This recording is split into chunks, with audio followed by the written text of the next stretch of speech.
Peter, is the 787 closer to taking off commercially and massively again? Well, certainly the company hopes so. It's a big step closer, Betty, after Friday's test flight outside of Seattle. It was the final certification test, according to the company, for the battery changes on the Dreamliner in the wake of those electrical fires that grounded Boeing's most important commercial aircraft. The flight lasted 1 hour and 49 minutes. 2 FAA officials were on board the aircraft at the time. Boeing says the flight was uneventful. It was designed to show that the company's upgraded battery system performs as intended during normal and non-normal flight operations.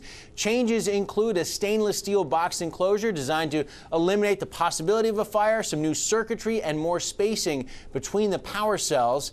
Now, the company was planning to analyze the test results, submit more required materials to the FAA in the coming days, and then ask Friday when the FAA will decide whether to let the Dreamliner back in the air. Transportation Secretary Ray LaHood was non-committal.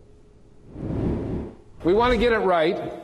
We want to make sure that everything's done correctly. We want to be able to assure the flying public that these planes are safe. We think the plan that they put together was a good plan, and they're carrying it out, and we'll see what the results are.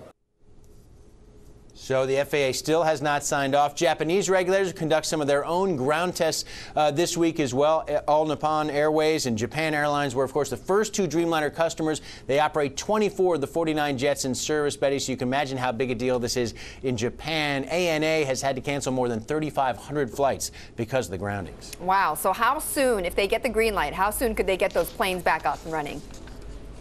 Well, Boeing says the fix takes about 4 to 5 days to complete on each plane, and it says that it plans to do it basically in the order. It will make the fixes roughly in the order the planes were delivered to customers. So you can imagine those Japanese airlines would be the first to get their planes back in the air if regulators give the green light.